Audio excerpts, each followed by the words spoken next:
आज मैं श्रीमद् भागवत महापुराण के द्वितीय स्कंद के 8वां अध्याय राजा परीक्षित के विविध प्रश्न पढ़ने जा रही हूँ। कृपया आप लोग भी जरूर श्रवण करेंगे और अच्छा लगे तो लाइक जरूर करिएगा।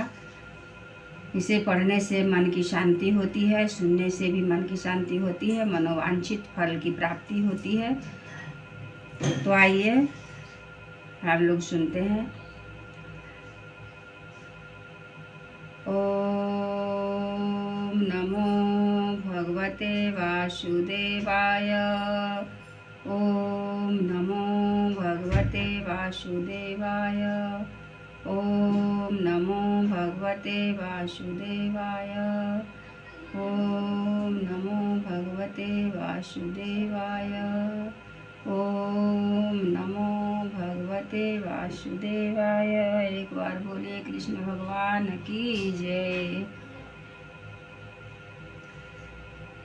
राजा परीक्षित ने कहा, भगवान आप वेद वेताओं से में श्रेष्ठ हैं।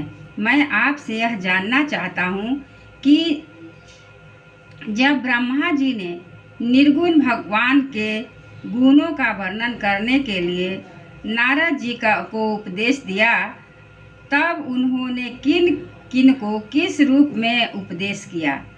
एक तो अचित्त शक्तियों के आश्रय भगवान की कथाएं ही लोगों का परम मंगल करने वाली है।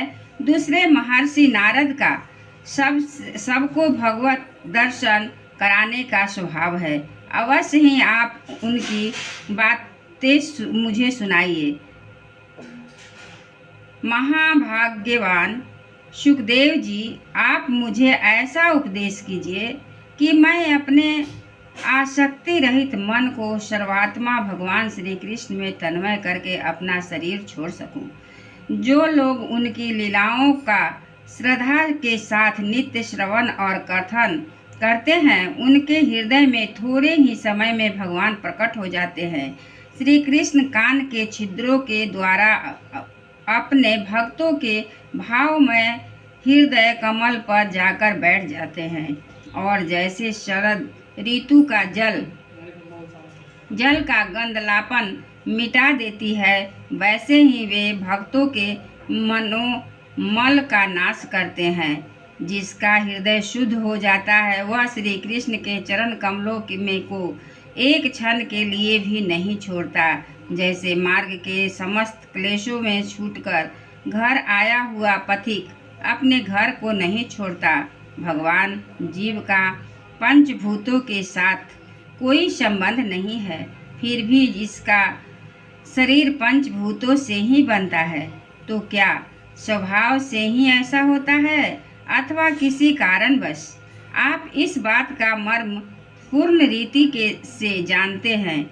आपने बतलाया कि भगवान की नाभि से यह कमल प्रकट हुआ जिसमें लोकों की रचना हुई। यह जीव अपने सीमित अवयवों से जैसे परिच्छिन्न है, वैसे ही आपने परमात्मा को भी सीमित अवयवों से परिच्छिन्न सा वर्णन किया। यह क्या बात है? जिनकी कृपा से सर्वभूतमय ब्रह्मा जी प्राणियों की सृष्टि करते हैं, जिनके नाभि कमल से पैदा होने पर भी जिनकी कृपा से ही उनके रूप का दर्शन कर सकते हैं। वे संसार की स्थिति, उत्पत्ति और प्रलय के हेतु सर्वात्मा, सर्वांतरामी और माया के स्वामी परम पुरुष परमात्मा अपनी माया का त्याग करके किस रूप में शयन करते हैं। पहले आपने बतलाया था कि विराट पुरुष के अंगों के लोकपालों की रचना हुई, और फिर यह भी बतलाया कि लोक और लोकपालों के रूप में उसके अंगों की कल्पना हुई। इन दोनों बातों का तात्पर्य क्या है? महाकल्प और उनके अंतर्गत अवान्तर कल्प कितने हैं? भूत, भविष्य और वर्तमान काल का अनुमान किस प्रकार किया जाता है? क्या स्थूल देहाभिमानी जीवों की आयु भी बंधी हुई है? ब्राह्मण श्रेष्ठ, काल की सृष्टि, गति, त्रुटि आदि और स्थूल गति, वर्ष आदि किस प्रकार से जानी जाती है? विविध कर्मों से जीवों की कितनी और कैसी गतियां होती है? देव मनुष्य आदि जोनियां सत्व, रज, तम इन 3 गुणों के फलस्वरूप प्राप्त होती है। उनको चाहने वाले जीवों में से कौन कौन किस किस जोनि को प्राप्त करने के लिए किस किस प्रकार से कौन कौन कर्म स्वीकार करते हैं? पृथ्वी, पाताल, दिशा, आकाश, ग्रह, नक्षत्र, पर्वत आदि, समुद्र, द्वीप और उनमें रहने वाले जीवों की उत्पत्ति कैसे होती है? ब्रह्मांड का परिमाण भीतर और बाहर दोनों प्रकार से बतलाइए। साथ ही महापुरुषों के चरित्र, वर्णाश्रम के भेद और उनके धर्म का निरूपण कीजिए। युगों के भेद, उनके परिमाण और उनके अलग अलग धर्म तथा भगवान के विभिन्न अवतारों के परम आश्रय में चरित्र भी बतलाइए। मनुष्यों के साधारण और विशेष धर्म कौन कौन से हैं? विभिन्न व्यवसाय वाले लोगों के, राजर्षियों के और विपत्ति में पड़े हुए लोगों के धर्म का भी उपदेश कीजिए। तत्वों की संख्या कितनी है? उनके स्वरूप और लक्षण क्या है? भगवान की आराधना की और अध्यात्म योगी की विधि क्या है? योगेश्वरों को क्या क्या ऐश्वर्य प्राप्त होते हैं तथा अंत में उन्हें कौन सी गति मिलती है? योगियों का लिंग शरीर किस प्रकार भंग होता है? वेद, उपवेद, धर्मशास्त्र, इतिहास और पुराणों का स्वरूप किस तात्पर्य क्या है? समस्त प्राणियों की उत्पत्ति, स्थिति और प्रलय कैसे होता है? बावली, कुआं खुदवाना आदि सर्वमार्थ,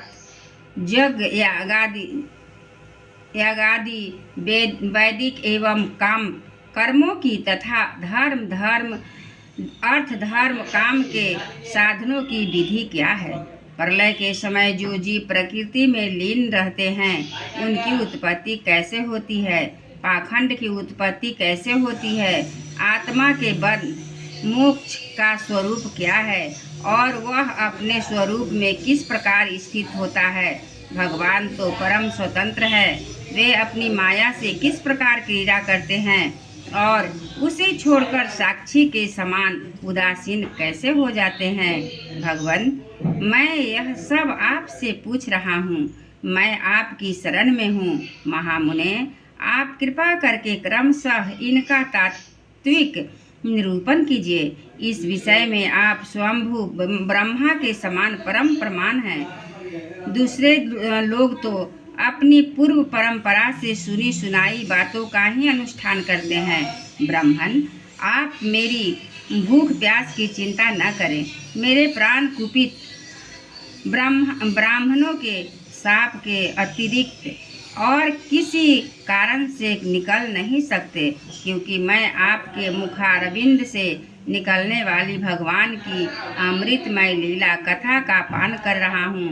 सूत जी कहते हैं, शौनक आदि ऋषियों, जब राजा परीक्षित ने संतों की सभा में भगवान की लीला कथा सुनाने के लिए इस प्रकार प्रार्थना की, तब श्री सुखदेव जी को बड़ी प्रसन्नता हुई।